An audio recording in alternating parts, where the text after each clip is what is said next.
Substack studio, hitting in the static. This ain't no bedtime story, son, it's prophetic. Encrypted signals from the shadows of the garden. We dig where the dirt got secrets, no parting. Microphone alchemist, scriptures with a twist.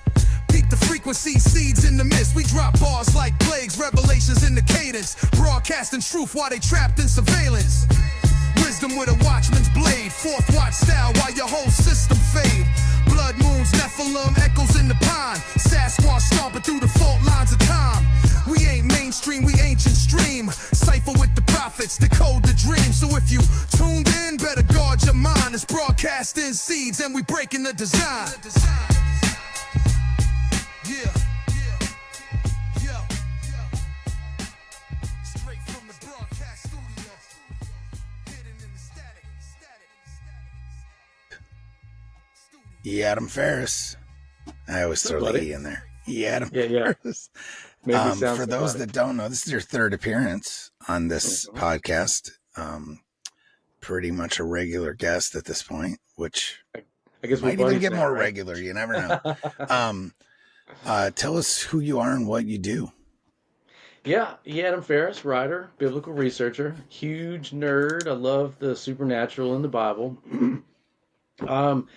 I wrote Five Stones. It was kind of my introduction to this whole thing. It's on Amazon now, which I'll get you that link. Pretty stoked about that. And I'll do this so it shows. Yeah. That's it. And that's, the personification of the correct story versus what we're being told. And that's just my focus. Again, as my background, I was a distribution center manager, so I was responsible for WISE. And I do believe that that was God's training for me on how to research and how to look at things. I like to figure things out and, what happened. Why does the world look like it does? Why are we where we are at? Just been focusing on that crazy stuff. eadamferris.substack.com are some of my crazy writings and all that kind of stuff. It's a good Substack though. Oh, appreciate it. Yeah, dude. Quick readings. I take something and just wring it out. Just get as much details as I can from it. I love scriptural evidence. I really enjoy just staying in the Bible and connecting those pieces.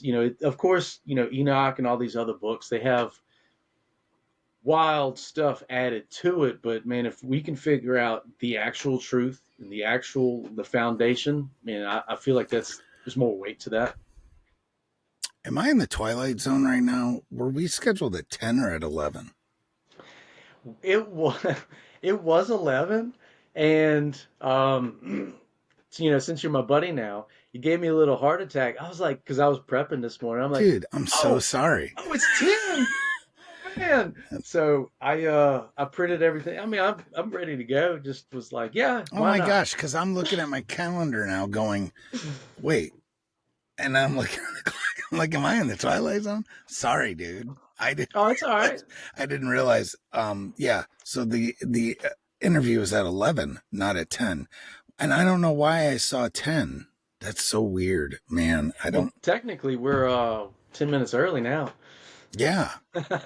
Wow. Okay. Well, apologies. Oh, it's all good, dude. But yeah. Well, you know what? It gave us time to talk then.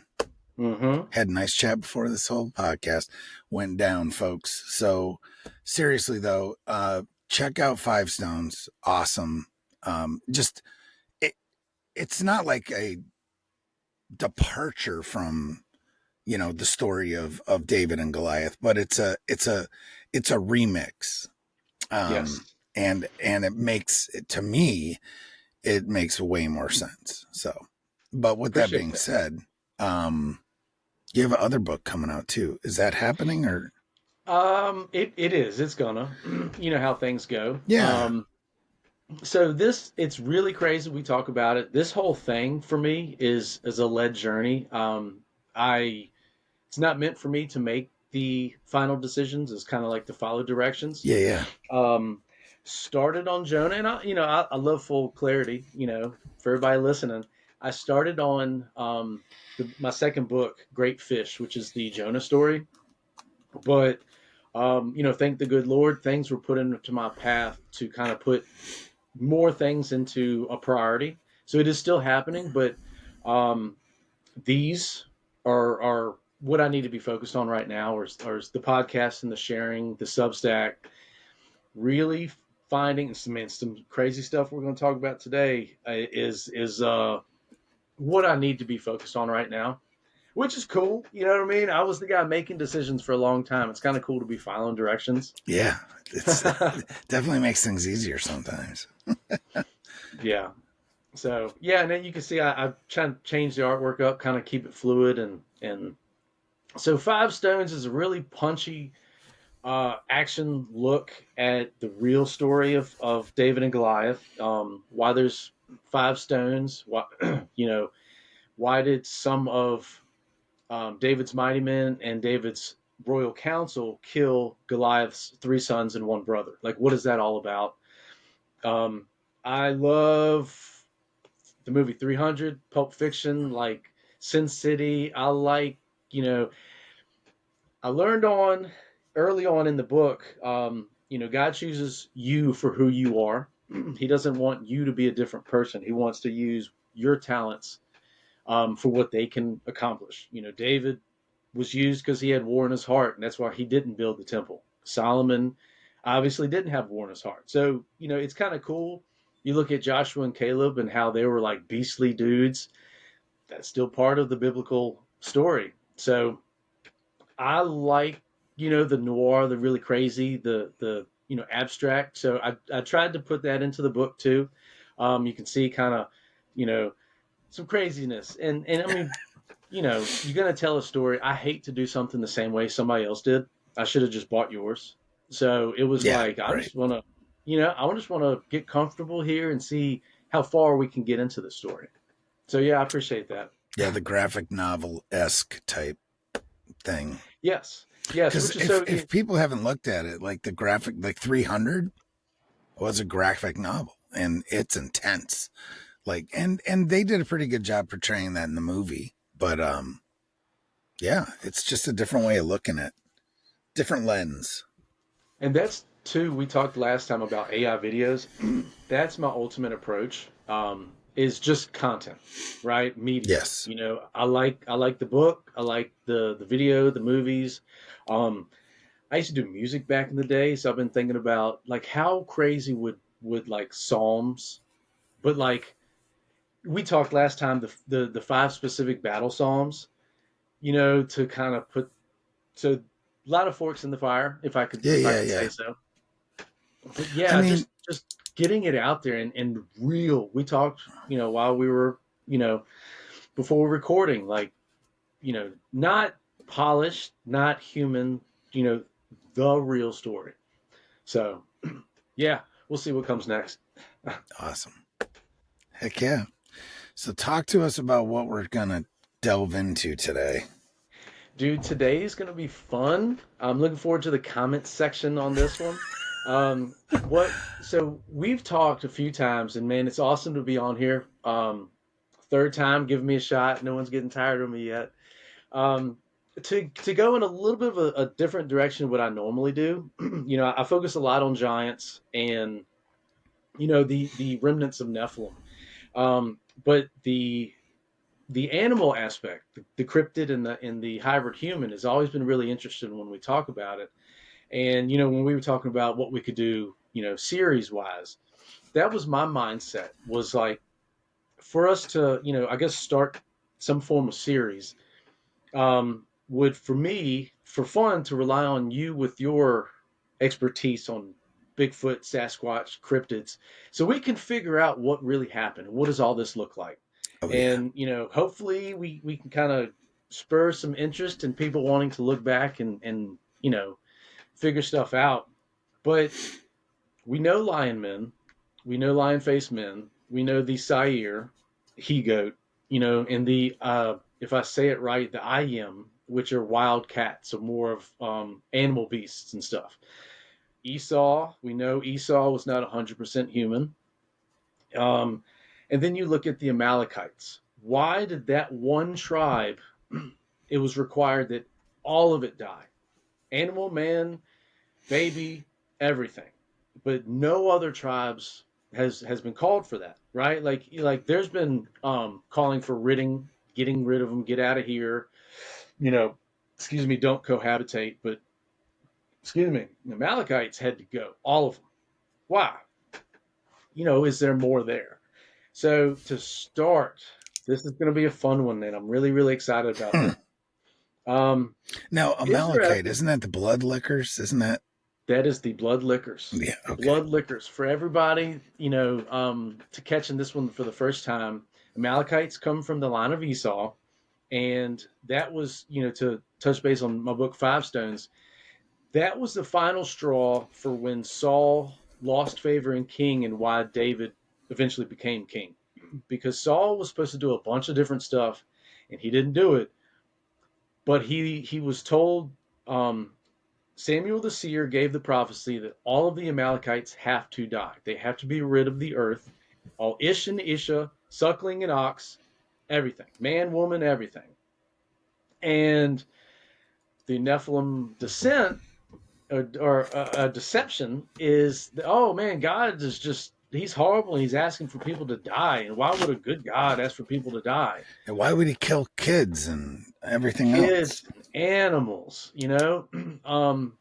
So there's twofold in that. And you look at anybody that has a pet, your pet knows its name, doesn't it? There's a reason why your pets know your name, because God gave the order for Adam to name the animals. So there is a human connection with animals. We can look at Hollywood is always trying to deceive us, you know, all dogs go to heaven, and how that was told us, you know, that, oh, animals don't have souls and all this stuff. So then where did hybrids come from? How is that possible? Why they're lion-faced men? So that, you know what I mean? There's we all know that there's more to the story, but like, where's the evidence? And that's fun for me. And that's what I love to do. And I that's definitely what God wants me to do, is figure out, you know, where did it come from? How did it happen? So we're going to start in the book of Ezekiel. Crazy, crazy book of Ezekiel. Now, there's a couple things in Ezekiel that we're going to talk about, but we're gonna hit the strong one first. Now, anybody that's not familiar with the book of Ezekiel, it's a prophetic book. God comes to Ezekiel and has him go to different places, see things, and tell these people certain things. Right? It's all prophetic, and it's a very long book, but that's just the summary of it. You know, some's good, some's bad, some people have messed up, and blah. But there's 2 points where he's told to dig through a wall to see something, to see people. And I'm just going to throw this out there. Doesn't that kind of, think about that crazy architecture, the stones, and how things fit together in two? It's referenced in Ezekiel that, you know, the reason he's digging through the walls is because those walls are made a certain way to be able to dig through it. What I take from that is that's hasn't been dried yet.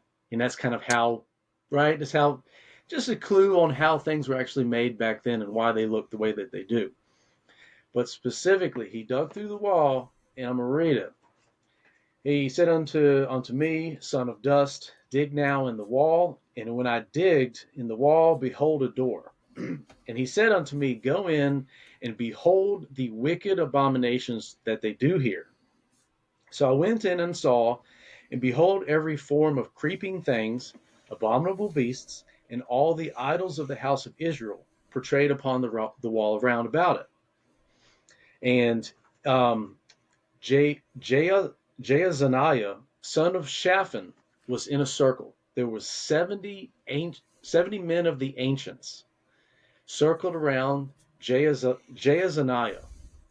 And Jaazaniah, everyone had cisterns with incense. So they were doing some kind of, you know, I don't want to get into ritual it. or something. Crazy. Yeah. Yes.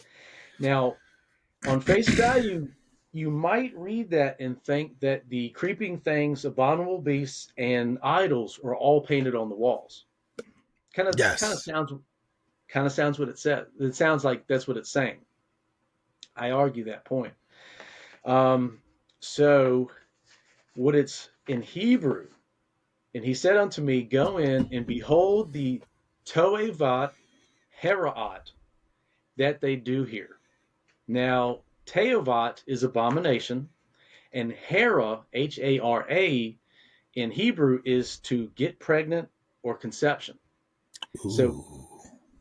So Hera'at is Tevat Hera'at is an abominable conception ritual.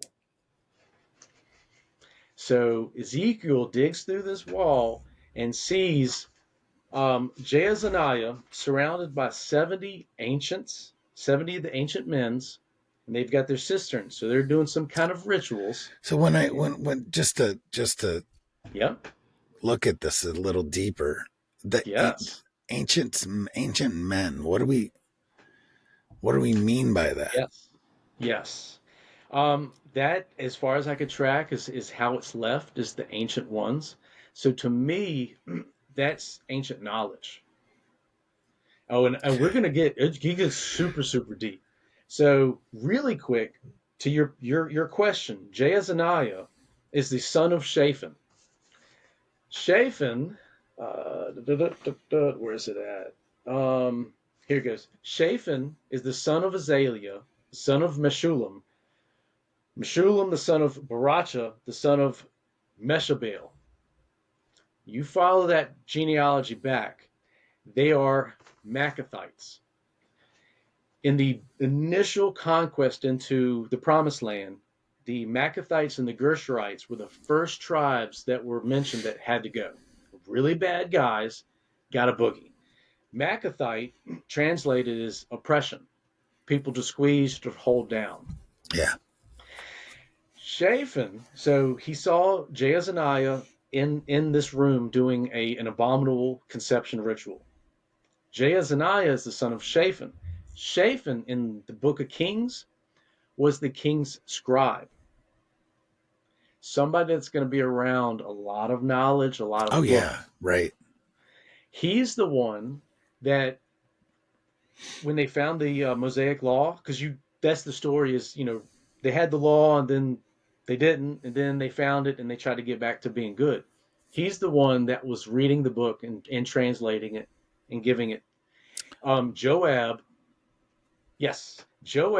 appointed Shaphan. Do this, get this book out, talk about it. Shaphan's son was the one in that abominable conception ritual. Yeah. Wow. Okay. Yep. I mean, I don't want to derail anything, go down rabbit holes, but he could have done anything with that knowledge and transcribed it and or scribed it into whatever he wanted. That's why I started with the Amalekites.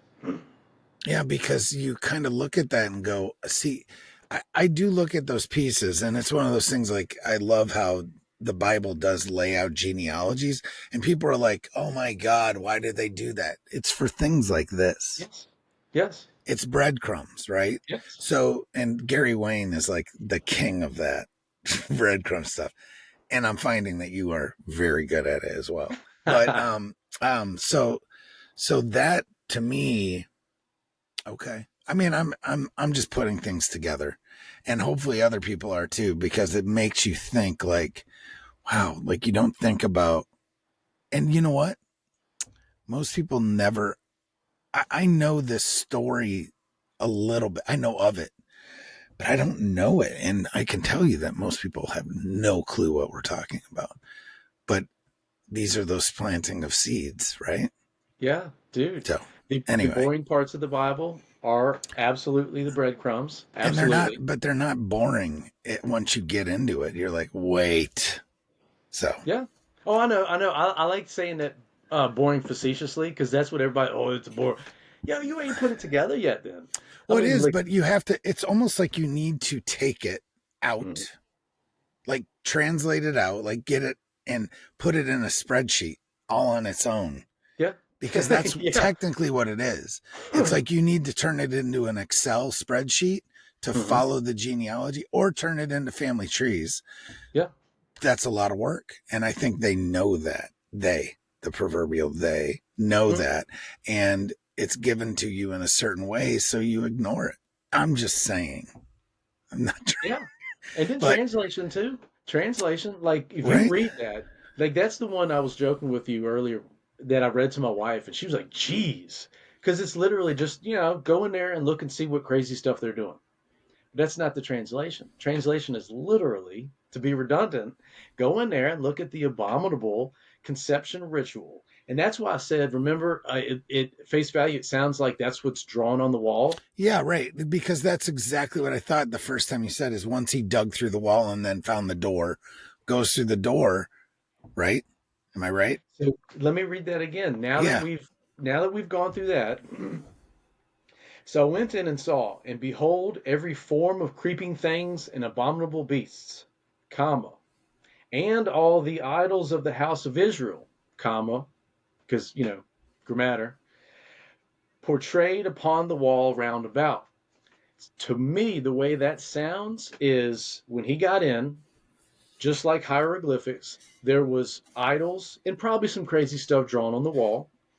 There was Jaazaniah in the middle of 70, probably druid-looking dudes. Because this, you got to keep in mind, too, the genealogy of who this guy is and who his son is, where they come from. This was hidden. And that's the point of Ezekiel, because God's like, I want to show you some crazy stuff. Yeah. I want to show you some wild stuff. So this was hidden. And the question of First Kings, Second Kings, Chronicles, why did one king do really good and then one king did really bad? And why is this? That's why. It's because certain people, bloodlines, track, genealogy, stuff we've talked about before, these hidden secret rituals is what they were doing. So he's surrounded by 70 ancient. What is it? Different translations say 70 ancients, 70 ancient men, 70 men of the ancient ones. Point being, probably people you don't, it's like Tom Cruise, and you know what I mean? Like, yeah, or the way that I'm looking at it is in an essence of bloodline, that it was at least cursory members of the bloodlines, of each bloodline, maybe or multiples of bloodlines, right? That they're the representatives of their, let's call it a clan or whatever, right? And so it very well, but it also could be members of the hybrid folk, whatever you want to call them, whether it's cryptids. I mean, there could be a Sasquatch there could be a Dogman there could be a serpent, the lizard folks or whatever. People so often try the reptilians they try to connect those to seraphim, which I would agree, but to an extent, right? Exception not the rule. Yeah. But there's just too many stories of reptilian people, men, women, race, right? So you get that, and then so it could be just all those different bloodline, the ancient bloodlines, the ancient men, ancients, whatever. Okay. Yeah. So break it down. So the son of the king's scribe, the guy with mass knowledge and control over history and books and what the books say, because he's translating the word it, that gets disseminated, right? The son is surrounded, so he's the one that's doing the holding the ritual, whatever term that would be. The 70 ancients are there with their ancient knowledge, right? We can confirm that that's why they're there, because they're the ancient ones. So their old way of thinking, old knowledge. I would definitely argue different bloodlines, because wouldn't that be the point of this, is to keep these things going? And then I argue that he saw creeping things and he saw abominable beasts, not just drawings on the wall, because that's what they're doing. Clearly, that's what they're doing. And that's why what I've learned, too, in my research with the Bible is grammar matters. Comma, semicolon, it can't be, it's just not, put together. It's going to be this and that. So you got to be very careful with that stuff, or you miss the point. Now, here's a crazy one. So it said they had cisterns with incense. Now, we do believe we talked, or at least mentioned, Balaam and the Dire Allah inscriptions. But there's a key there to tie that to this. So the Dear Allah inscriptions, for everybody that's not familiar, there was a piece of plaster found on a wall in Jordan that references Balaam, the divine seer. And Balaam's the one in the talking donkey story. Yeah. Well, first, Balak, the king of Moab, is the one that hired Balaam to do what he did. Balaam's father, Zippor, translated as bird or screeching one. Right? So kind of got some cryptids there. But specifically at the Dear Allah in inscriptions, there were cisterns found because he's a seer and they were doing seances, and he's multiple times in the Bible and non-canonical as noted as seeing gods and gods coming to him and stuff. Well, in the cisterns, there was incense and then there was traces of marijuana found. So if you look at that and then you apply that to the hidden, conception ritual, it's like, what were they doing? What's going on there, man? Yeah. So a lot to take in, but that also, to go back to tie that into when Moses was coming down the mountain, it said that they did the bull and that they were dancing or they hear a lot of so the Hebrew word is meshalot, which is like a whirling, circling dance, like a ritual. So you look at the practices that apparently have been passed down through genealogy, and it goes back to these crazy rituals of because it is the scholars take that as more of not necessarily just dancing, but more of like sexual ritual kind of thing, right? And that was the heaviness of it. And then, dude, just look at they were constantly falling into sexual debauchery and sexual, rituals. All the time, right? Yeah. So kind of puts more perspective onto Amalekites and cryptids and stuff like that. So staying in Ezekiel, let's look at the 4 living creatures for a little bit. And I think this is going to be like I said at the beginning, I like whys and how things happened. And that's kind of the format that I've kind of put here. To again, for us to like really dive into this stuff of how it could have happened, and what could have happened, how far things could have gone. So the 4 living creatures, for to summarize really quick for anybody that's not aware. So Ezekiel sees this crazy vision, and it's 4, I'll say angels. They're 4 living creatures. They got sets of wings. Let me read it. Everyone had 4 faces, and everyone had 4 wings. And their feet were straight, and the sole of their feet was like the sole of a calf's foot, and they sparkled like the color of burnished brass. Excuse me. And they had the hands of a man under the wings on their 4 sides, and they had their faces and their wings. They're mentioned twice in Ezekiel, and the second time there's a difference, and I think it's a heavy difference. Ezekiel 1:10, it says that they have the face of a man, the face of a lion. They had the face of a ox or bull, and then they had the face. Translation says eagle, but it's Nesher. And when I was doing the research, there's a huge argument in this, in this world that it's actually a vulture. It's not necessarily an eagle. Okay. Yeah. But the cherubim, right? I mean, is what we're talking. What?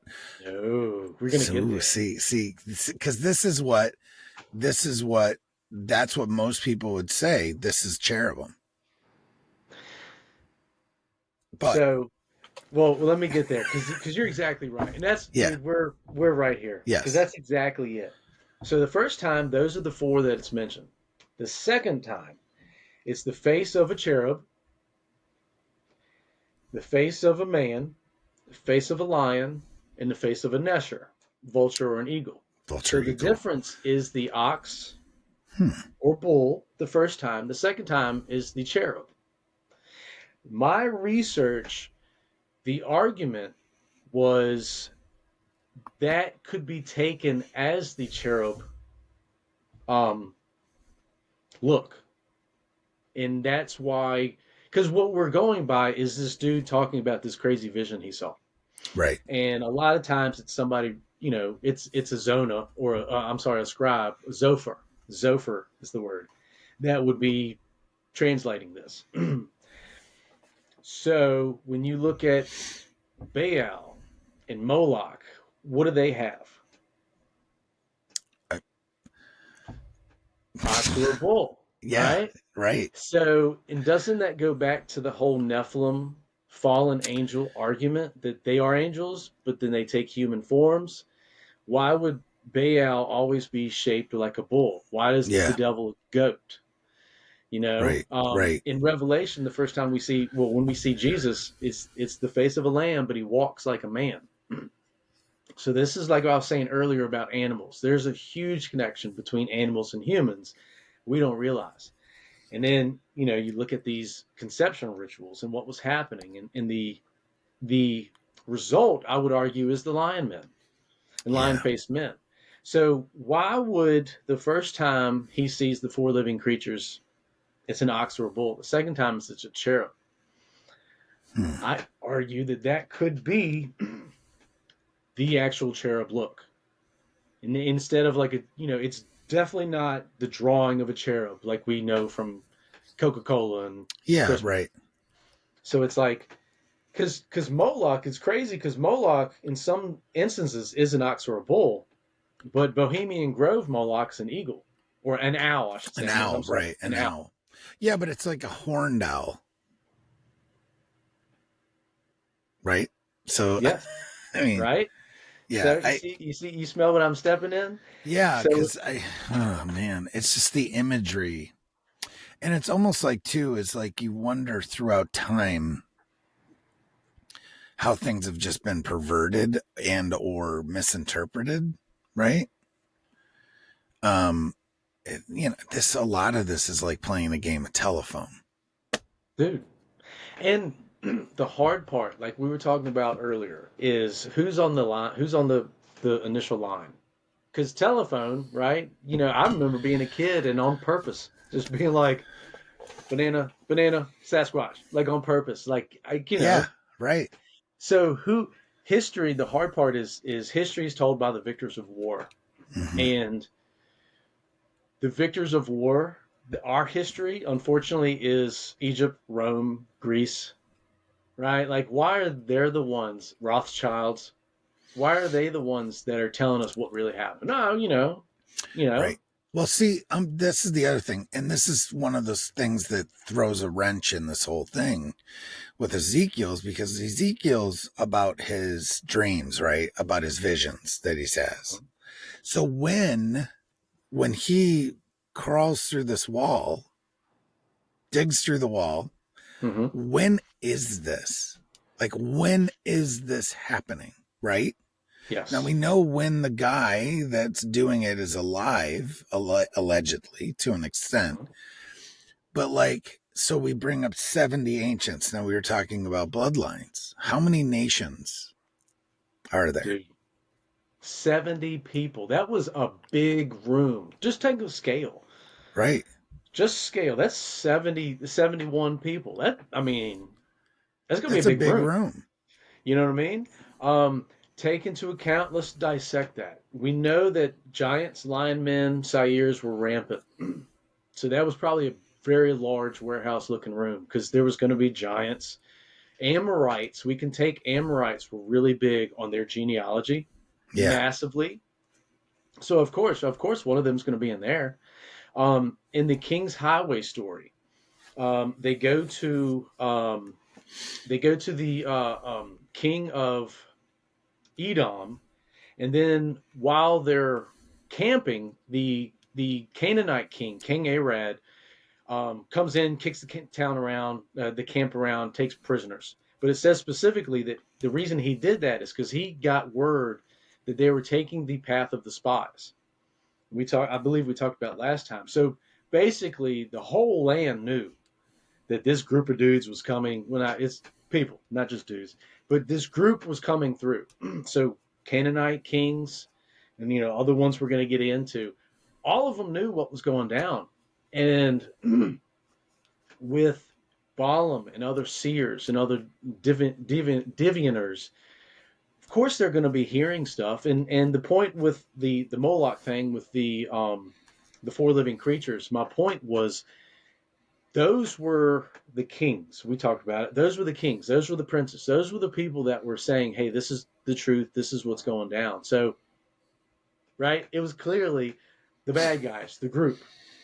The 10,000 angels fell, Nephilim. But there's always a group of people at the top. There's always one person at the top. So everybody else, of course, was doing this, doing that, getting involved in these conceptual rituals to keep bloodlines going, and then we've talked Deuteronomy 23 puts Ammonites and Moabites as a bloodline that cannot be birthed away.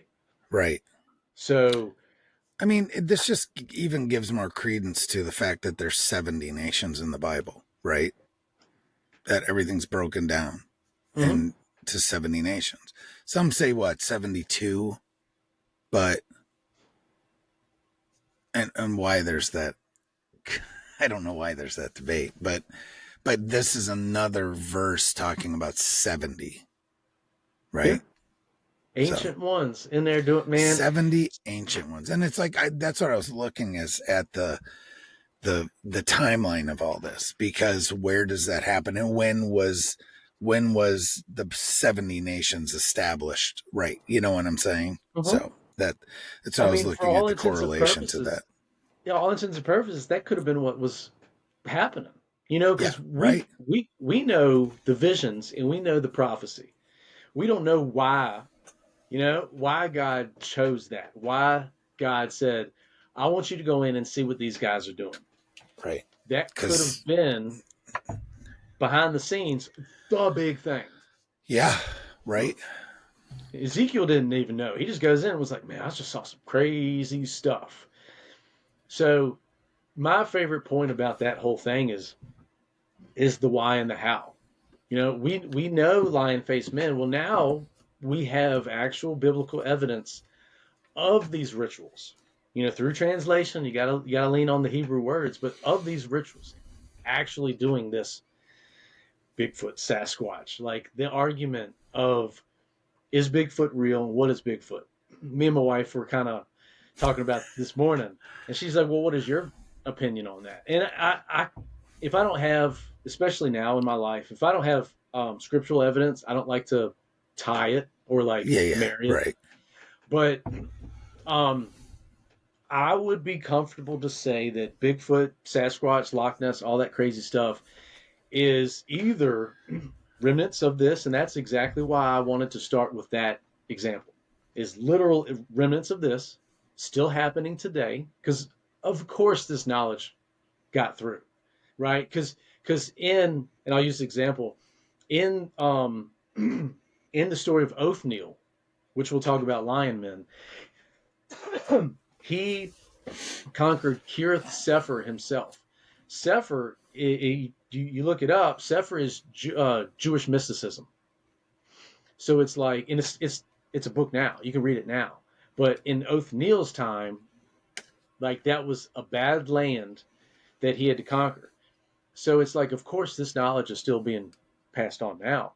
Right. So it could either be that, or it is just simple organic, because everybody's seen, I'm going to say it wrong, the Kazakhstan giants. I know I'm saying it wrong. The Kandahar giants. Kandahar. I know, I'm an idiot. Well, Kandahar giant, which is exactly. Afghanistan, right? The point would be of just everything stopped at 1900. 1500, 1600, 1700, 1800, it was accepted that there was crazy stuff on this earth. In 1900, that was mythology, it's crazy stuff, and you're ridiculous. So that would be those groups that are hiding. And you said it earlier, hiding for a reason. There's a purpose. They're holding out. Because, right? Because if that's true, and we're not, not to spiderweb that, but if that's true, that would mean that we are in the second part of Revelation. Yes, correct. Right? So because this that's is why I got something to throw a wrench right into your. It's not a wrench. It's not a wrench. It's just an addition. Yeah. And I'm going to say it because this episode is going to be out just a touch, right? Of when some other people have given some other episodes have come out recently, plus one of my episodes from a gentleman named Mondo Gonzalez. And if you haven't watched that, do you know who he is or not? Mondo Gonzalez he's from Prophecy Watchers. And he's a real good dude. Books, the whole thing. But either way, so this goes to DNA evidence that we have on Sasquatch. And it's real. And people that deny it, I'm like, you're doing it at your own peril, folks. Of course, mainstream science and or mainstream Bigfoot folk, this throws a wrench in their revenue, period. And people need to guard it's thrown such a wrench in my Bigfoot research. I'm going to say it. I'm just saying it. The whole paradigm that I've lived in is shifted because of this stuff, right? And they've tried to discredit this Sasquatch Genome Project or Bigfoot Genome Project for years. Of course. But it won't go away. And I've really looked into this study. It was also really done with people that I respect, and that have zero reason to lie about it. And this past month in June, Timothy Alberino had a conference in Bozeman, and David Pilates, however you want to say his name, the missing 411 guy who was part of this Bigfoot Genome Project, presented a lot of material on this at that conference. So people are starting to revisit it now. And it essentially says that Bigfoot, Sasquatch, is a hybrid it's a human hybrid, but we don't know of what. Right? So the mitochondrial DNA is from a human female. The nuclear DNA, which is the father side, is unknown. The hairs are not human. They're not of any known animal either. And then the skin tags off of usually you can get mitochondrial DNA from a hair. You can't from these hairs. You have to have the skin tag. So the skin tags have the mitochondrial DNA, but the nuclear, because if it's not in a database and we don't have a example of this nuclear DNA and are able to give it a name, we don't know what it is. Well, that's like, I'm sorry. That's like, I'll say it really quick. A Hoite, we talked about last time, David's Mighty Man. A Hoite is a howling beast because they didn't have a proper name for that animal. Right. So I am 100% convinced this is where I'm going. That's where I'm at now. And I say 100, but it is what it is, that these things are what you would call Elaud, right? Which are the offspring of Nephilim down the line, right? Period. So you got the Watchers, you've got them coupling with women, creating Nephilim, and then the Nephilim creating whatever the hell they're creating in a ceremony maybe like this, or doing other things, or conjuring all kinds of other crap from whatever. Like, we don't even know, right? And that this stuff is real. Like, people can't go to the supernatural side of this when there's just more and more mounting evidence that there's been if there's a suppression of anything, it's the supernaturalness of our world and the Bible and all things considered. Yeah. So, like, if you generally, and we probably laugh about this every show, but like you just walked up non-biased and were like, hey, fill me in on the Bible, just to a random person. You're only going to get a few things, and none of it is going to be supernatural at all. 0%. You know what I mean? And what I've been arguing is the stories, we don't get the gravity of the stories without that. Like, right. At all. Yes. You know what I mean? Like every example that we've gone through is you. Yes, it's a great story, but like missing a huge point. You know, the 70 Asians. Dog, what did that look like? When they talk about pagan nations in the Bible, my mind goes to like antlers.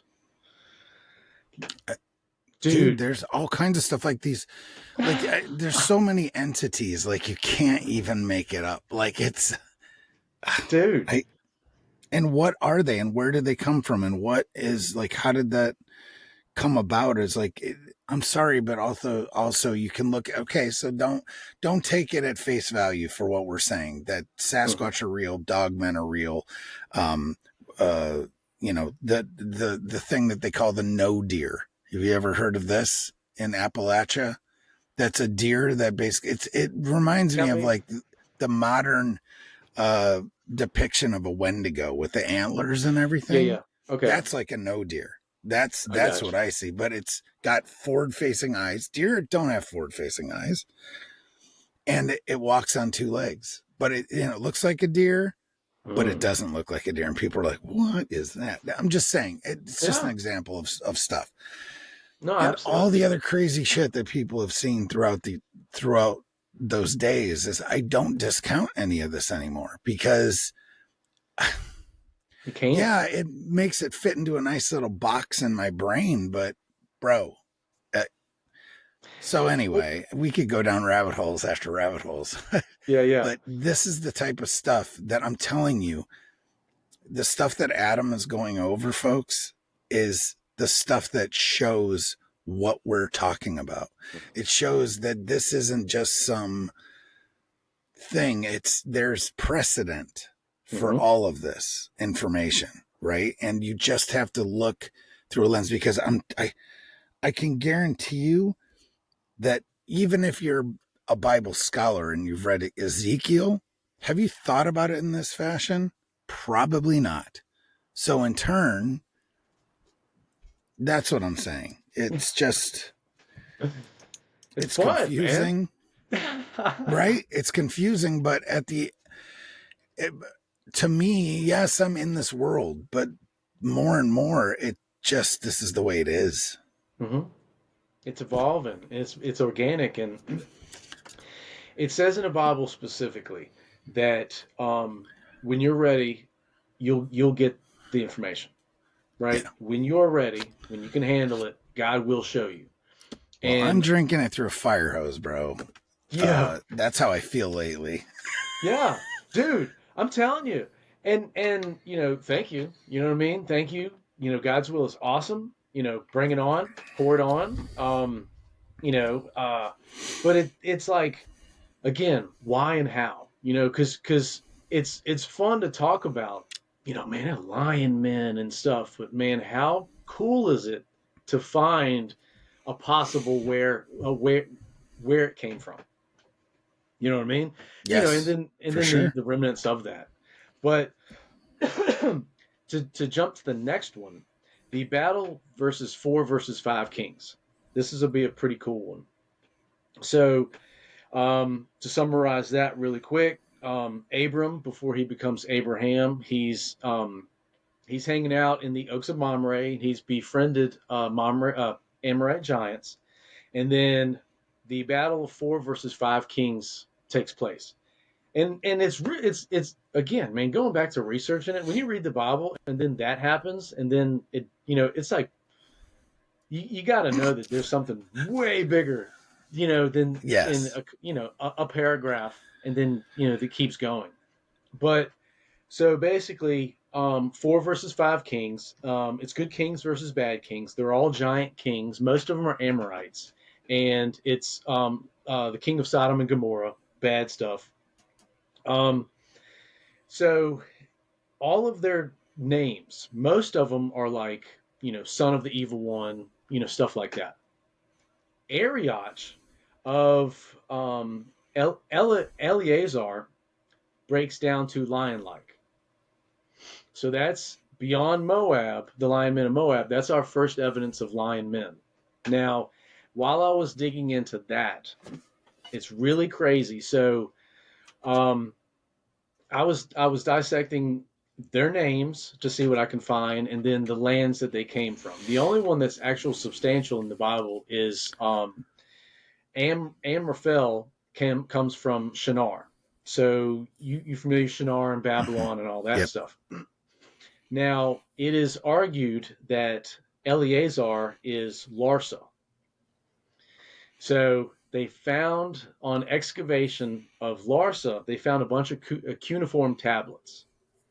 Now, really quick, Genesis 6:4 says men of renown, men of old. The idea being that these are men, giants and stuff like that stories are being wrote about. Now, on one of the cuneiform tablets, the argument is, so we know by Arioch, Arioch, and that's where the lion like comes from, the Ari part. Yeah. On the cuneiform tablets in Larsa, the king is Arioch. It's really close to Arioch, and that's the Arioch, and that's the argument. But then there's a bunch of stuff that backs that up. First and foremost, he is referred to as the powerful man. Arioch, the powerful man. I argue that's kind of the point in Gen 6:4, is these are the stories of these wild men that are being wrote. Now, in one of the cuneiforms, it's mentioned as of being Amorites and being a treaty with Amorites, but there's also a major battle that is talked about in one of these cuneiforms. So the battle is with I'm gonna say these Cherubim and Tidal, but in the cuneiforms, it's I ain't gonna be able to say it, but it's a word that's named just like Cherubim, and instead of Tidal, it's Tudachal. But it definitely documents this battle between an unsaid number of kings versus another kings. The names are very close to it, and it talks about an in result treaty with Amorites. That's exactly the battle of 4 versus 5 kings. Yeah. With one of them being lion-like in some fashion. How did we start this show? With bloodlines being tracked and held on to and continuing to go. Bam, you got right there. Yeah. So then there's another battle. It's similar, just like that, later on, but it is in Joshua and it's involving the Gibeonites. And that's when, so the Gibeonites in Joshua 9, they're finishing the promised land conquest. The Gibeonites trick Israel into a peace treaty, but then they end up, it's wrong that they tricked them because they're a remnant of the Amorite giants. So then they get their punishment is to be lifelong tributaries to the temple. So they're the ones, I don't remember if we touched base on it last time. We did. Molten Sea. Yeah, exactly. So that's the day the sun stood still. Joshua reached out. There were 5 kings. So what happened is 5 kings teamed up and were like, man, just like when I was talking about with King Herod, the story got around to everybody. Like, Israel's coming through. They've got a powerful God, because, you got to understand that none of their gods were powerful. There's so many different examples. All their gods were, we can argue, were Nephilim, fallen angels, and basically just like what was Baal doing? Pass your child through the flame. Yeah. So these kings, like, you hear a tale that this one god, it like loves people, and it's like, well, our guys. Anyway, I don't know the story, but those 5 specifically. So Pyram, his name is like a wild donkey. Now, Eglon king of Moab. Now that also ties into Judges. So in the book of Judges, Ehud, Ehud, Ehud, he's one of the Gileadite um, judges, and it says that he takes an 18-inch long blade and hides it on his thigh. You measure your thigh. Yeah, exactly. Right? Yeah. And for examples, swords are generally 24 to 38 inches long. So this dude's got like just about a sword strapped to his thigh. And he goes in and stabs Eglon, king of Moab. The story goes Eglon was so fat that the sword got stuck, well, the dagger got stuck in him, and he had to leave the sword in him, guts and blah, blah, blah. Eglon, translated, is circular calf, fat calf. Right. Fat calf. And he was a huge fat guy. So when you look at their names, dude, a lot of these kings and people weren't human. Or weren't all the way human. And they're all like animal. Like there's animal hybrid stuff going on there, which harkens to say, what are these?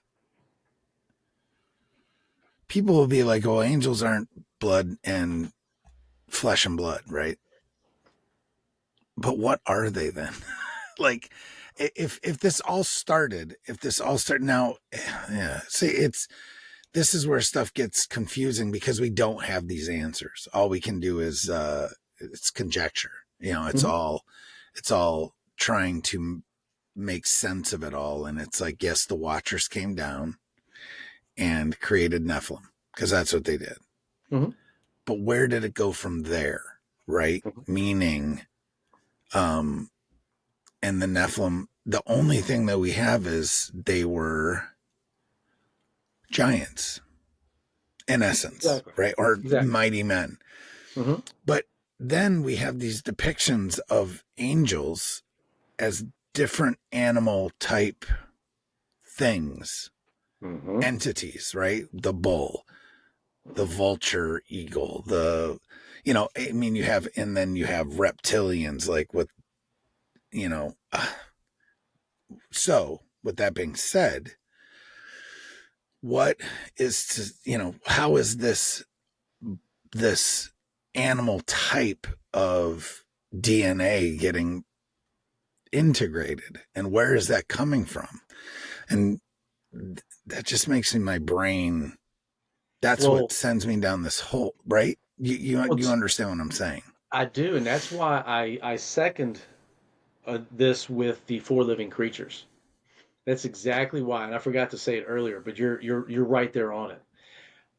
What if, because again, conjecture, we're speculating, what if that is examples of how far human DNA can go, right?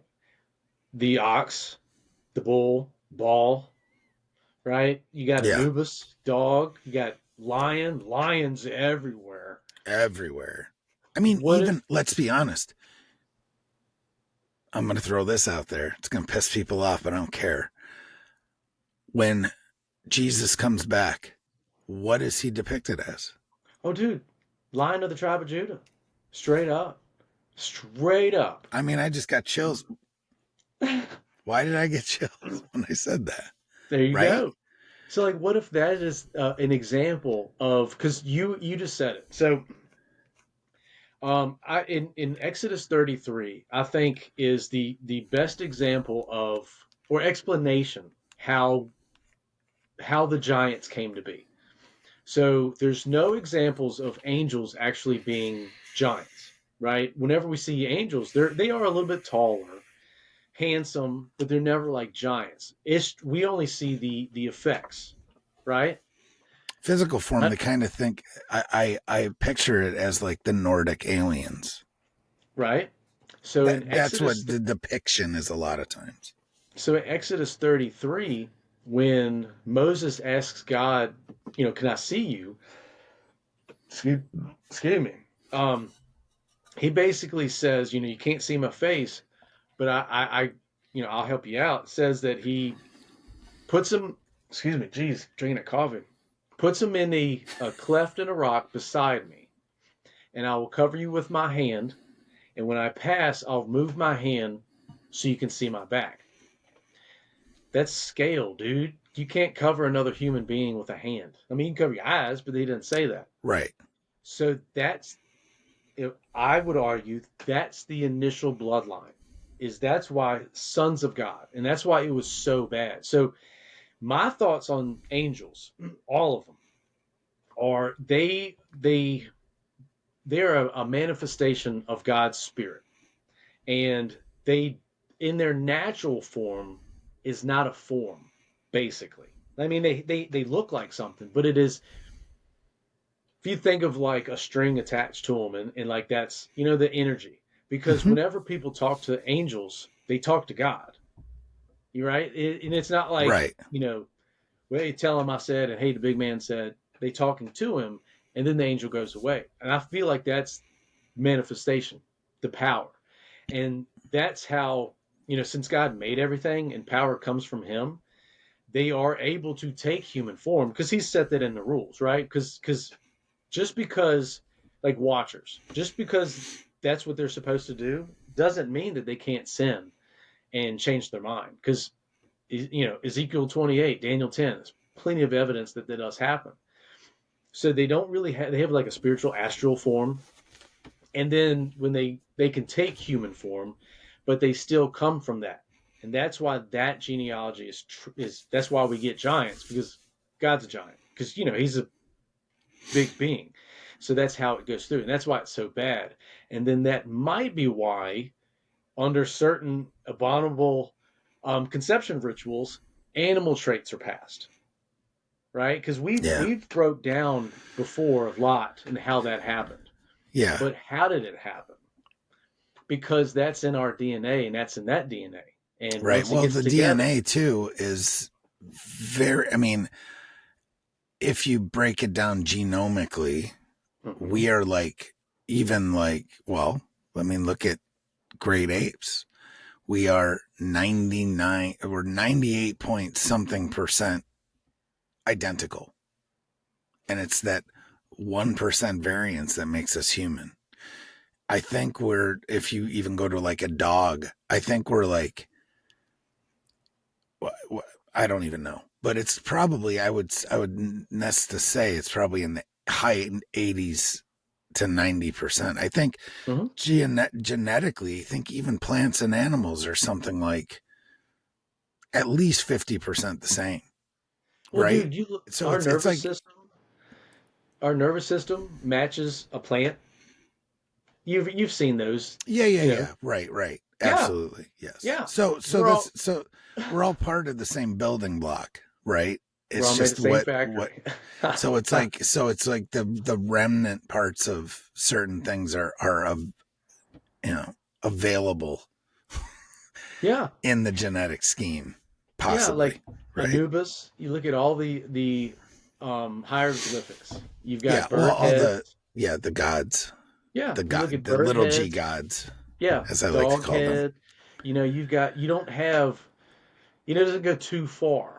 I know. No, I mean, even looking like in Hindu, the bull, what's Brahma? You've got all these other, elephant god, Shiva. Yes. There's all these different gods, little G gods. I say that I think across, we're not going to go down that road, but I think they're all the same pantheon. Yeah. They just go across different cultures because the Chinese get into it as well. And just like we said earlier, for everybody out there to think about, what if the ox is the actual cherub look, and that's why it was specified? I mean, doesn't that change things, man? Yeah, like absolutely. Yeah, and I mean, so many people, and I don't know if it's right or wrong, but they depict the cherub as having 4 faces, right? Mm-hmm. And allegedly, I mean, if you go down that road too, we were talking about the enemy earlier, Satan, the Lucifer, the devil, whatever, the enemy, the main guy, was described as the Most High cherubim. right? Like what is that called? There's a name for it, and they're like the throne guardians. He was like the right hand, right? A throne guardian cherub. So one of the highest levels of angel, because that's a bullshit term too. But you know what I'm saying? Mm-hmm. But and why is it always animal symbology? Right. So where does that come from? It definitely. I had a crazy thought. I also look at that with Noah. Oh, there was so much there was so much emphasis put on the animals in that story, but not so much humans of any kind, and or that Noah was pure human, and so were his offspring, but they don't ever say anything about the wives. Wouldn't that be the ultimate form to take if you were trying to rebel? Yeah. Right? Because God is about order. That's his thing, right? And it's I'm not going to do the homosexual thing, but that's the basis of that is it works. It fits. You know what I mean? And that's as far as I'm going to go with that. But that's the point. So then wouldn't that be the ultimate of like, you know what? I'm going to really get them. And we're going to do something with these animals. Because, again, there's more to animals than what we know, what we're led to believe. Yes. Way more to animals. And, I mean, honestly, I would argue in God's eyes, too, of animals there's a, I don't want to say a hidden meaning, but there's a hidden point or substance behind animals. I'm a big animal dude. Big. We got, oh my gosh, we got a lot. I'm sure we talked about it. I got 9 ducks right now. And there's a lot to be learned from being around animals just acting natural. There's a lot. Dude, like I can literally walk out on the porch and my ducks, they're spoiled, they're rotten. They will run screaming, they'll come. If anybody, doesn't matter who, is out there with me, they don't. And it's not like they stop when they see that person. Like they feel it. And when there's a new person, they won't come near me. Because energy. It's energy. You know what I mean? I noticed something too, and I'll make this quick. But like when I'm feeding them, if I look at one, when I look at, hey Amelia, she'll start moving around. But then if I look over here, she don't move no more. It's like, what happened? Yeah, what's that all about? Yeah. So, but anyway, so let's I guess let's hit some dogmen and some lion men. So we've talked about a lot of this stuff. So I don't want to like be redundant. So we'll try to tackle it in a different way, use different examples, and then just again like we're doing, just ring it out and see where we can go with it. But so we talked last time about the lapping of the water with the dogmen stuff, and Othniel and Caleb. I don't know if we really broke that down, but Caleb means dog, and that's where Kenaz comes from. The Kenizzites, the hunter of men, Othniel being the lion, and he's the one that went in and took Kir-Sephra by himself, the land of Jewish mysticism and magic, and how that eventually got to go through. But during one of the battles in Joshua, they were fighting the Midianites. The Midianites sometimes are good and sometimes not good. But they specifically, they took 2 princes of Midianites, Oreb and Zeb, and they slew Oreb upon the rock Oreb, and Zeb they slew at the winepress of Zeb, and pursued Midian, and brought the heads of Oreb and Zeb to Gideon on the other side of Jordan. All right, so Zeb, if I'm saying it right, is wolf. Yeah. So doesn't that go back to the cutting of the heads, Goliath, and the stopping the actual killing? So this is another example there of dogmen in some fashion, wolf, and then the knowledge of having to stop it by cutting the head. And these were princes of Midian. You research Midian and all the stuff they did, which is really interesting, is Moses married a Midianite. His father-in-law was a Midianite. Was that Jesus? Right? Yeah, right? yeah. And this, for sure. With these, it's kind of hard, and I don't want to go too far into the thought, but like, is that the wives that people were taking? Was like, I mean, I know she's hairy, but she's pretty. Right. Or something, or at least that's recessional within the DNA, right? I don't know, man. Yeah. And then I forgot to mention with the Ariach, those 4 kings that they killed. I got to read it, so it's very, very specific. The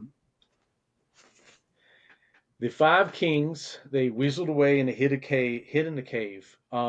They were discovered, but their bodies. This is to the detail. It's Joshua 10:26. Says their bodies were hung on 5 trees. So it's 5 kings who weren't all the way human, one of them being lion-like. They were all hung on 5 individual trees. What does that make you think of? Wouldn't it make sense to just throw all of the dudes up in one tree and just call it? Right. Because they were giants. And that's how they strung them up. Each one on their own tree. Dog. So, and this is a great one. This is a great one too. Leviathan and Behemoth. Yes, please. Yes. So, have you heard of Rahab? Yeah. Right? Everyone's heard of Rahab. Have you heard of Tannin? Yeah. I don't think so. So, and I'm not going to act like I know. I just found this out the other day when I was going deep dive for this show. So, when they mention Rahab, it says, it's Isaiah 51:9. Awake, awake, put on strength, O arm of the Lord. Awake as in the ancient days. It's key. Awake as in the ancient days, in the generations of old. Art thou not it that hath cut Rahab and wounded the dragon? Except in Hebrew, art thou not it that hath cut Rahab to pieces and pierced Tannin, Tannin. When I researched Tannin appears in the Baal cycle as one of the servants of Yam, defeated by Baal or bound by his sister Anat. He is usually depicted as a serpentine, possibly with a double tail. So that's a whole nother sea creature in the Bible. Yeah. What about Rahab? What do you think that?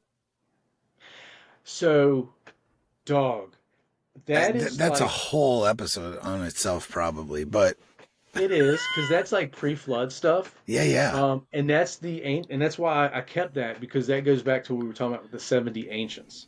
So this is all like pre-flood knowledge, I would imagine. Yeah. Like initial fall, because that's, again, not going into Enoch, but that's what Enoch's about, is the passage of knowledge. You know what I mean? So Rahab, Leviathan, Tannin, Behemoth are beings that God made for different purposes. It seems like Leviathan and Behemoth were more of like he used. I can't speak on why. Almost like enforcers. Exactly.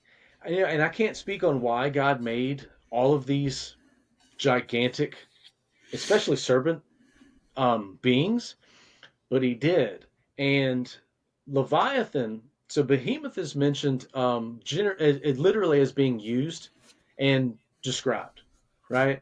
Leviathan is described, and then it's in Psalms where it says that he cut Leviathan up and fed people with it. Rahab, in this context, is only bad. I don't get anything good from this context, meaning from the ancient days of the generations of old, hath thou not cut Rahab. So for some reason that serpent beast, that animal was made, and it, you know what? Let me take that back, because this is a organic. Yeah. What if Rahab was one of these rituals, right? What if that was the effects of one of the rituals? And that's why Rahab's only spoken in the context of ancient, old, and being cut up. You know, because the other ones, again, he uses them. This one, no. And then Tannin is translated as the dragon. But then when you look into who it is, that's part of Baal and all the bad stuff that will come in that. The Baal cycle. What does that make you think? You know what Timothy Alberino says? Well, it's not just him. There's other folks where this came from, I think. But do you know what they think Rahab is? Yeah. And it's a stretch, but it's a cool theory. But it's one of those things like we were talking about. Bite my tongue here. Yeah, no, I got you. But we were talking about. We started this whole conversation with what is the Earth and where does it fit into the greater universe, right? So that's kind of a cool. I'm not going to go down the road. I'm just saying if I know. I know. The only thing I should bite my tongue. Only thing I'm gonna say is it says in the Bible, if you're gonna brag about your God. Right. You know what I mean? And all of us, let's just make sure we're doing it for God and not for us. Yeah. That's all I'm saying. Yeah. Gotcha. But yeah, I mean, and that's the really crazy part about Rahab and what we don't know about, because everything is really bad when it first happens. So, man, I feel like they came down and they were just going crazy, rampant. And that's probably if dinosaurs were real. And the only reason I say if is because do we trust the Smithsonian? Do we trust the government? Yeah, it's hard to say. Only reason I'll say if. Right. But that would be where this comes from. That would be Rahab and that would be Tannin. Yeah, it's things like that for sure. Like you kind of look at everything gets fuzzier the farther back you go, right? So it's like, I'm a firm believer too that Genesis is a story of, it's like the second story of Earth. I almost feel like there was the pre history that we know nothing about, that there was some sort of conflict that was so bad that everything was scorched and we started over. Yeah. That's why Gen 6 is the sixth chapter of the first book. Right. Correct. You know what I mean? So, and that's always been my striving force is like, that is very heavy to be a small thing at the beginning of the book. Cause all of it's getting set up in Genesis. And to your point, how it was and why it was, and in the order of things is on purpose. Like animals were first and then humans. You know what I mean? Like it was all on purpose and stuff. So yes, Rahab, Tannin, they came down and man, the world looked crazy. And God's like, man, I can't have this. I don't want this. This is insane. This is beyond, and drastic measures were taken. Dude. And then I guess the last really cool one that I have we can nerd on, in the book of Judges, the story of Deborah, when JL hammers the tent spike into Sisera's head. JL is a Horite, I believe. Yeah, she's a Horite. The Kenite. I'm sorry. She's a Kenite. Kenite are people of the spear, and they are pre-judgment. JL translated as mountain goat. And so you can argue and say, Adam, you're crazy, you're pulling strings. Well, there's a reason why these tribes were mentioned, where they were mentioned, and how they were mentioned, right? Because they were what was happening. In my argument, I think the promised land is probably Eden, or was Eden. And of course, the inside people will know that, right? And of course, they would congregate there. and go for the substance of the land. So these are tribes of ancient tribes that know these ancient knowledge that are trying to get here, because wouldn't Eden be a very special land where things, of course, right? So and it's where, there's a reason it was also guarded. Bam. Right? So they're trying but nobody ever talks about that. Why was it guarded? It's weird. Just saying. So all of these tribes are mentioned.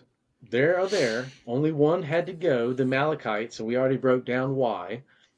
But then you've got these remnants. When you figure out, that's the point, to be facetious again, the boring parts of the Bible is the stuff you're supposed to research. Names back then was not, hey, name him Adam. Yeah, it's a good name. It was something or a physical characteristic. So, yeah, you've got this mountain goat, goatish in some fashion. She takes it upon herself to hammer a tent spike into this dude's head. But she's a Kenite, people of the spear. Just let your mind go with that. Goat lady. Oh man. Yeah, dude. It's one of those things, and I get it, man. It's a lot, folks. It's a lot. But you gotta say the least. But you gotta take it in, man. I'm sorry. You don't have to, but you're gonna, I don't know. You're just gonna not live a life full of knowledge, I guess. I don't know. It's something. It's something. There's a reason that this is happening. So I can't put a finger on that or an answer to it, nor am I probably supposed to.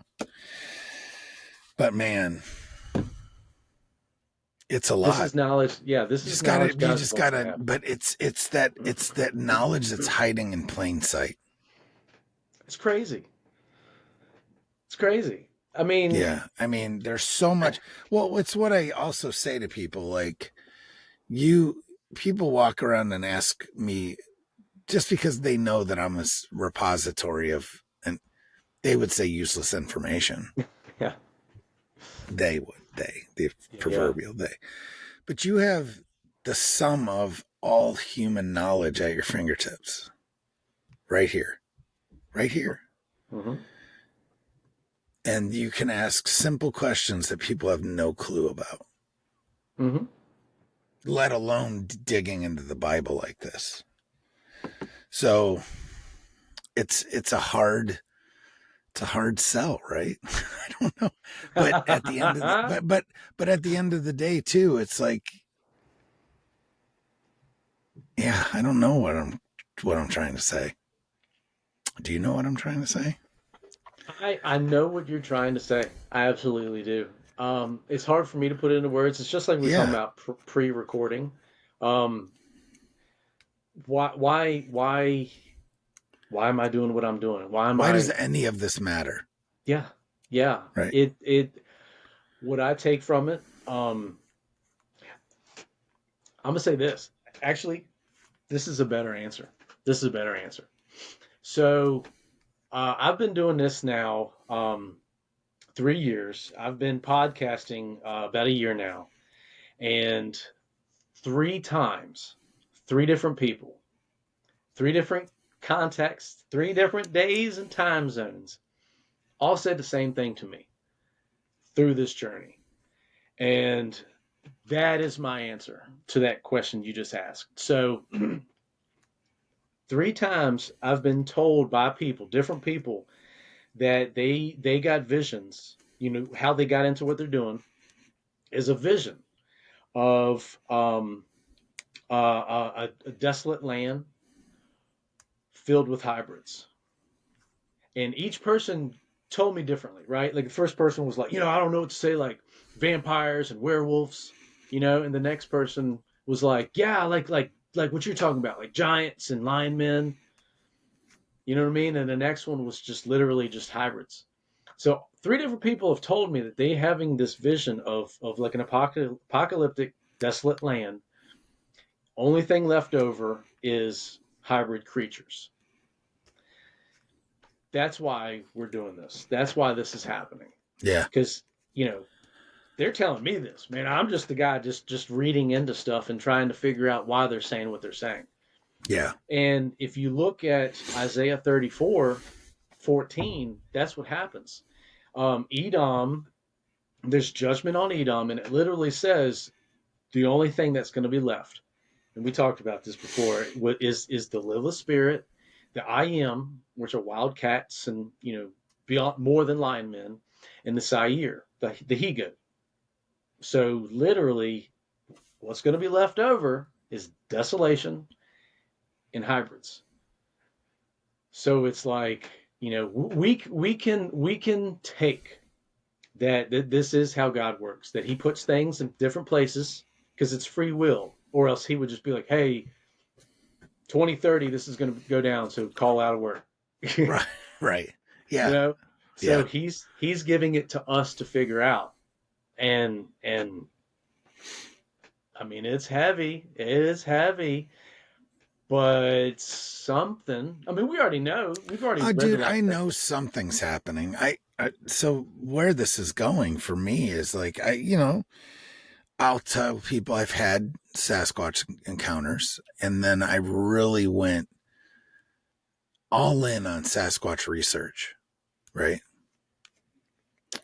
I don't want to do it anymore. You know why?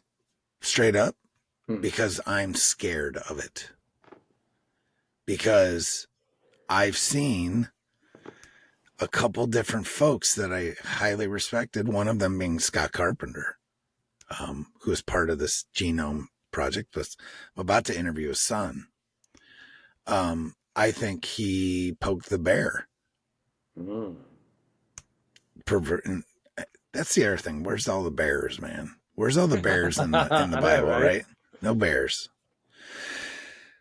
There is in the heavens, but not in the... Anyway. Well, I think... Right? Is there any bears in the Bible? I think that's the point of Esau, honestly.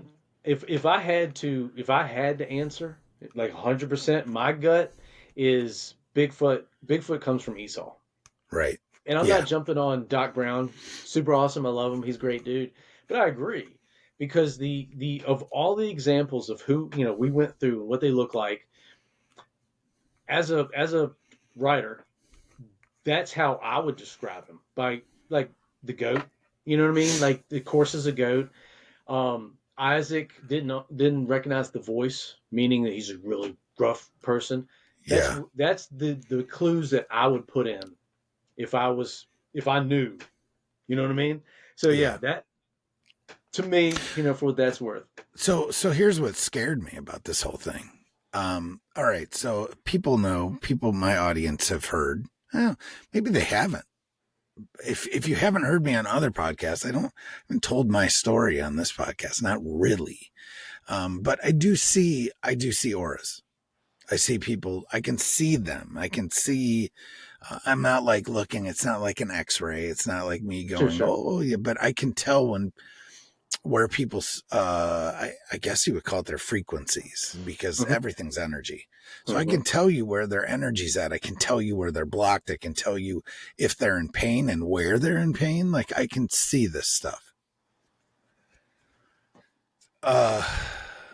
This was after I had an experience where I drowned. So you could call it a near-death experience. You could call it maybe I died and I came back. Something on those lines. Something happened that allowed this to happen, right? Like you hear this multiple times from people that have gone to the other side, the other dimension, or whatever you want to call it, right? And they come back and they have some sort of ability, right? This is an ability, straight up. With that being said, I've had a couple run-ins with Bigfoot, Sasquatch, whatever you want to call it. Some before this happened and some after. So the two, and this is how I know it's something, because I can also tell you when something's around. Like whether it's spirit or whatever. I don't see dead people, but I can tell you when there's a shift, like in a home or in the woods even, right? I can tell you. I can go walk through the woods, and if I see a deer, I can see that deer's aura, which is very telling to what they are as well. And we talk about animals don't have souls. Well, I don't know. What is a soul exactly then? There's some sort of consciousness there, obviously, but I can see an aura, can tell all kinds of things. There's been 2 incidents in the past 2 years where I had absolutely know that there was a Sasquatch out in front of me. Once, because I could just feel them. I could feel them both times. People that are there with me, they get it too. Like, I'm telling you, there's something right there. But they don't have an aura. I can't see it. But I know they're there. I know it. What's that about? Right? That to me says, it kind of frightens me. And I am not into, and then I hear stories from guys like Scott Carpenter, like, if you're out there looking for them and you are really in it, looking for them, these are doors that are being opened. You're giving permission to things because you're in the search of, what do we say it all the time? Knowledge. Well, not all knowledge is good knowledge. You know, I just thought, and you're when you head down those roads and you read certain books, you don't even understand the doors that you're opening. Right? What if that's the difference between God's creation and the abominable conception rituals? Yeah. What if that's the difference? The aura. Maybe. Because, we can't replicate anything God can. No. Right? Like, we look at cloning and stuff like that now. That's not giving birth. That's not actual reproduction. I would, you know what? I have a new mission for myself. I have to write it down. See, I love this stuff because, man, like, things will just hit me. So I see auras. Can I see the auras of a clone?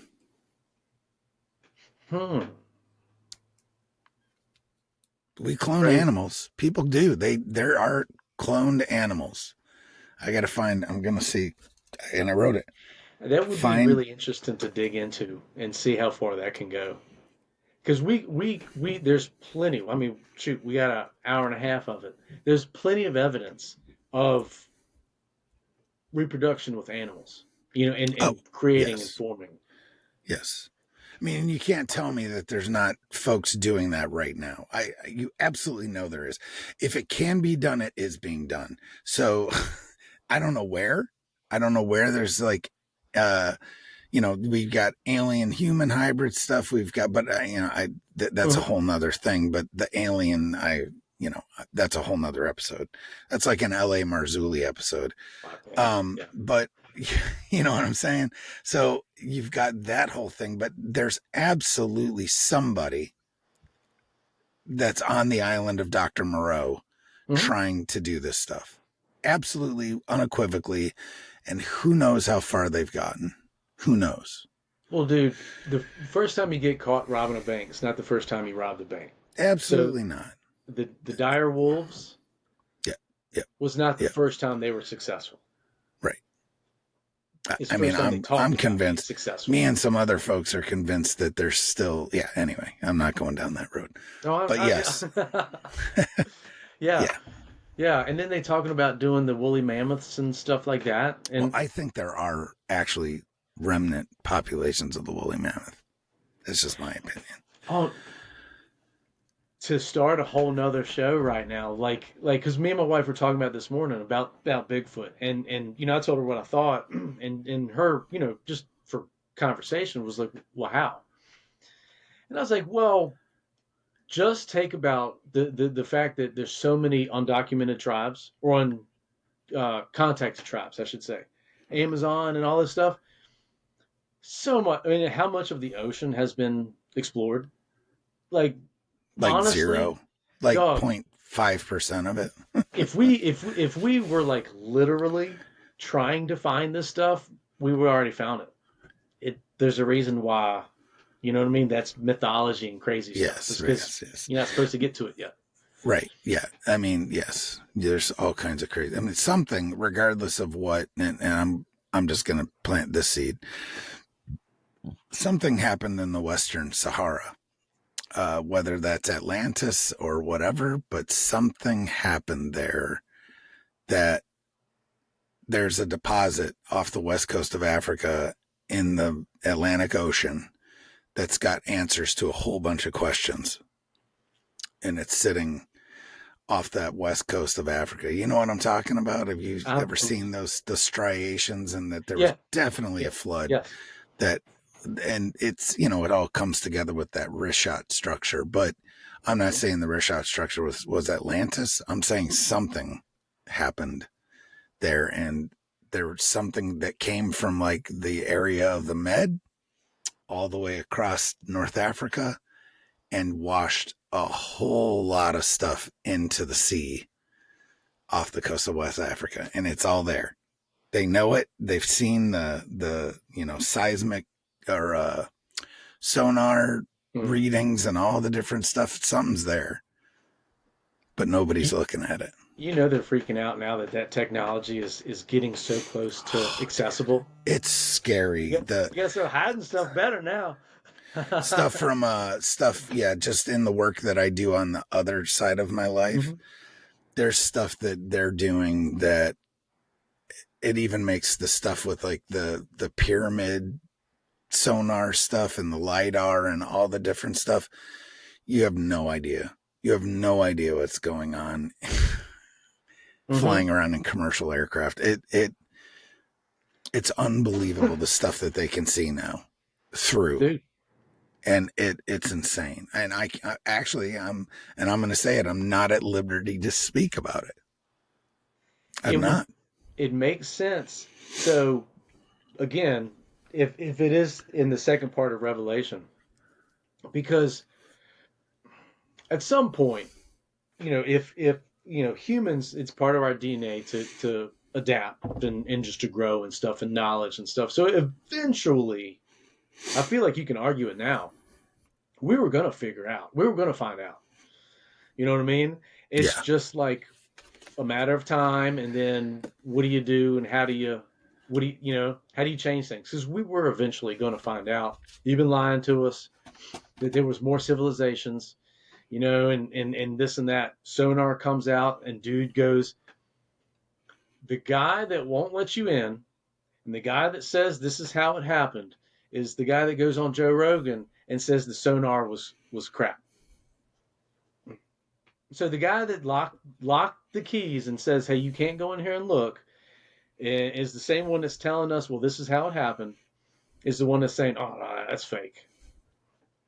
Or it's like, you know, yeah. 30 years ago, 20 years ago, maybe even 10 years ago, I would argue that his argument probably would have had, you know, had some gravity. But at this point now, with so many people waking up, it's like, no, you're full of it, dude. And it's like, obvious you're full of it, you know? But that would mean that we are close to the end because, like, you know, it doesn't say in the Bible that we figure it out and we tell them to stop, you know? It all comes to a crash and halt at the same time. So, you know, no pressure. No pressure. All right, Adam, tell everybody where they can find you. Yes, 5 Stones, I'm happy to announce, is finally on Amazon, and I'm going to give you that link. Instagram, eAdamFerris. I'm on there, holler at me. My Substack, eadamferris.substack.com. And then YouTube, eAdamFerris. Really jamming on a lot of content there. You're going to see a lot of that from me. Basically until God puts it in my path to work on the next book or whatever my next big thing is. Is going to be focusing on this and then having fun on podcasts. If you haven't caught it yet. I love talking about this stuff, so holler at me, argue with me, whatever it is. It's very fun. So I'm super accessible. Yeah, awesome. All right, man. We'll do it again very soon. Yeah. Number 4. Absolutely. Number 4. That's it. All right, buddy.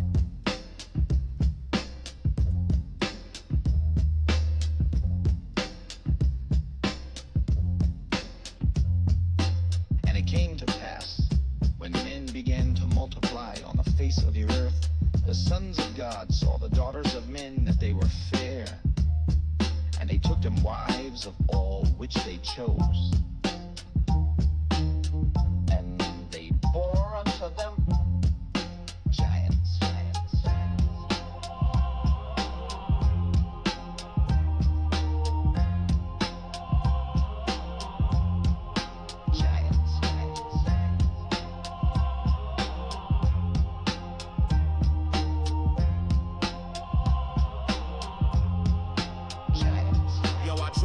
Like tablets from Sinai's mist, scrolls of Enoch encrypted in a shadow twist. Watch your blood dripping from celestial fists. Nephilim stomping earth, they ain't myths, they exist. Back in Genesis 6, the heavens fell hard, angels broke ranks, now the veils got scars. Took the daughters of man, now the bloodlines tainted. Hybrid beasts in the woods, faces unpainted. They taught war, metal, root cutting and charms, alchemy and death in the bride's in arms. Azazel fell, bound in Dudgeon's pit, but his whisper still echo when the witches spit. They gave men the blade, the curse, the fire, taught them secrets of heaven. Now the stars conspire. The flood came down, but the blood remained. Now we fight in the spirit, holy war in the brain.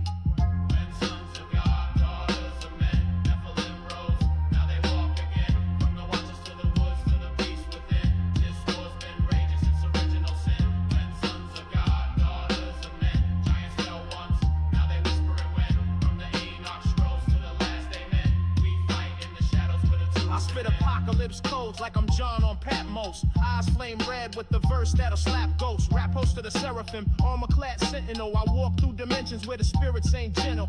Jubilees told it, Jasher too. Cain built cities, but the spirits flew. From Mount Hermon, they dropped in 13s. Packed sign in blood, now they haunt our dreams. They taught enchantments, signs in the skies. Named the constellations and forged man's lies. Now we chase Bigfoot, nah, that's their kin. A remnant left over from Nephilim sin. Dogmen in shadows, sirens and lake skin walkers prowling. Shrouded in fakes, but this ain't no fairy tale, a D&D quest. This is spiritual war, armored up with the blessed. You wrestle not against flesh and blood, but principalities, powers, rulers of darkness in high places. Ripped from the watchtower, I study the scrolls. Line them with scripture, then I lace up souls. Every demon got a root, every lie got a name. And that serpent still whispering, he ain't changed the game. Lilith in the window, Cain in the mist. But I walk with the lamb, not a fang nor fist. The veil's torn, but the war ain't done. We in the fourth watch now, waiting for the sun. Mark of the beast, digital chains. False light prophets trying to hijack brains. But we bringing out the truth, no sugar, no gloss. Just rugged gospel, nailed to the cross.